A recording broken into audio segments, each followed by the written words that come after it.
This is the historic jungle trail that we're riding on.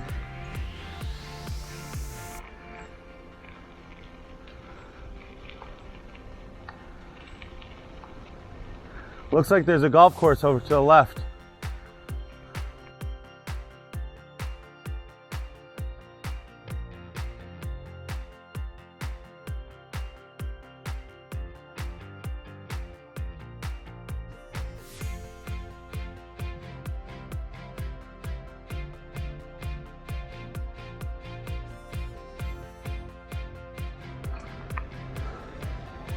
We've rode 5 miles on the jungle trail, AKA desert trail, and it's hot.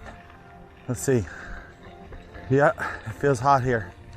But we press on forward because we want to see some wildlife.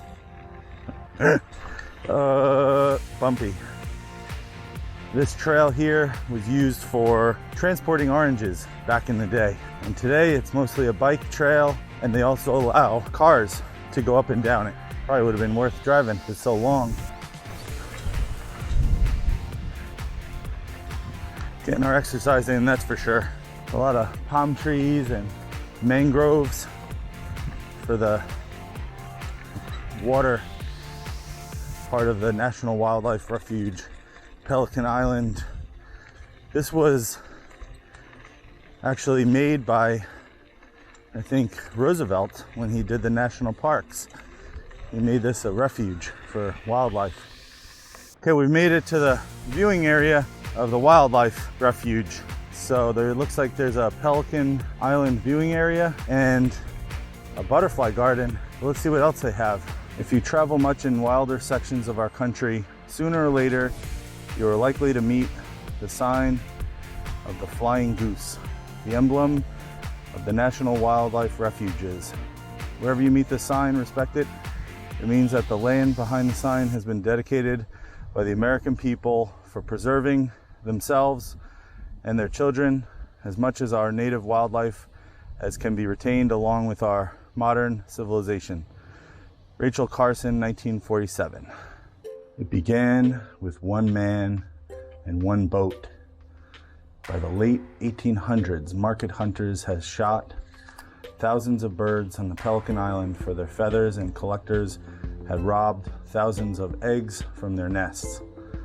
A German immigrant and local resident took it upon himself to stop mass destruction of birds.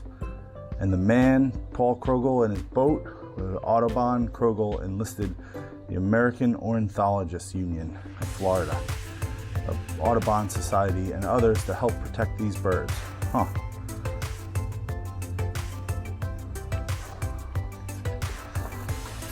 Special place for birds. An island of hope for the pelicans. By the beginning of the 1900s, Pelican Island was discovered to be the only brown pelican rookery or breeding ground on the entire east coast of Florida. The protection of Pelican Island saved this population of brown pelicans and enabled these species to rebound over the years. The brown pelican is now common along the east coast of Florida. Wow. Maybe we'll get to see one.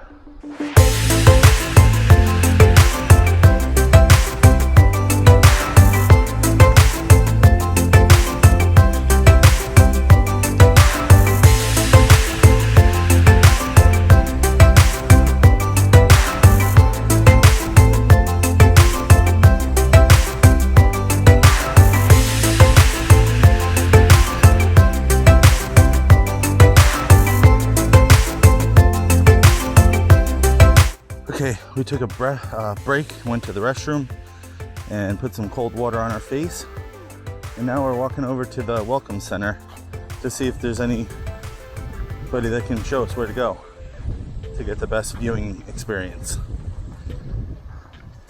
Crowned by Theodore Roosevelt in 1903 as America's first national wildlife refuge.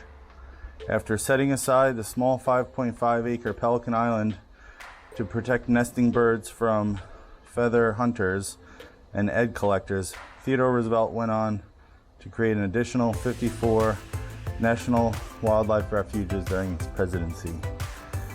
Wild beasts and birds are by right not the property of merely the people who are alive today, but the property of unknown generations whose belongings we have no rights to squander. Pretty cool.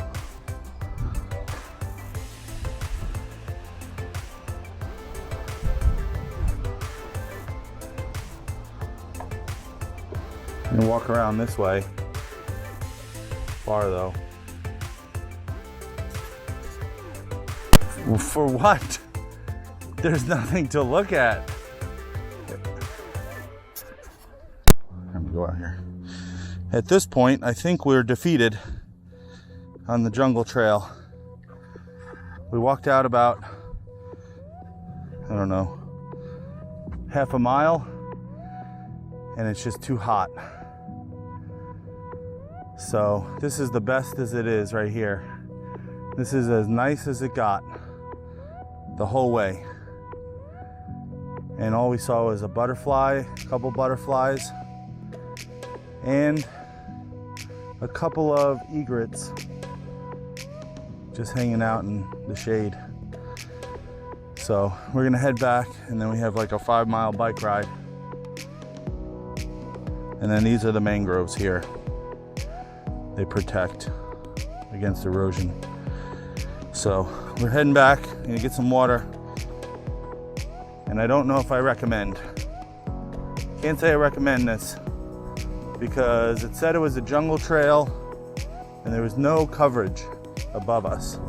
It was just hot sun beating down on us for probably 2 hours straight.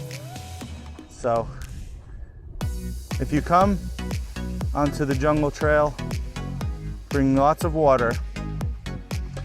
Yeah, sunscreen, a hat, and then take your car. Because, I mean, unless you like to be tortured from the sun, you want to drive. I think you'd probably have a lot more energy to walk. You'd probably be able to walk this whole thing if you didn't ride through the heat. So that's my recommendation. Oh, there's some butterflies. It's just very hot. Like, this is coverage here, but it's like done. If you have like one of those misting fans, it would be good. And like a nice hat, definitely help you. And definitely lots of sunscreen.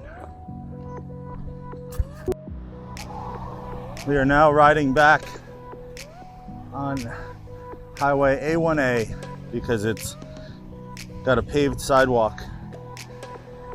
Makes it a little easier to ride back when it's 95 degrees. The only problem is we're against the wind, so it's making it hard to ride against the wind.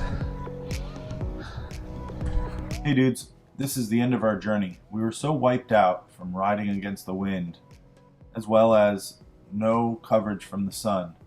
We were just beat down. So just after this, we went to a deli right next to the Disney's Vero Beach Resort near the public beach. Awesome place, highly recommend it. Great chips, great sandwiches, lots of drinks. And we cooled off and relaxed. If you guys enjoyed this, hit that thumbs up. If you enjoyed watching us get tortured from the sun, hit that subscribe button. And we'll see you guys in the next video.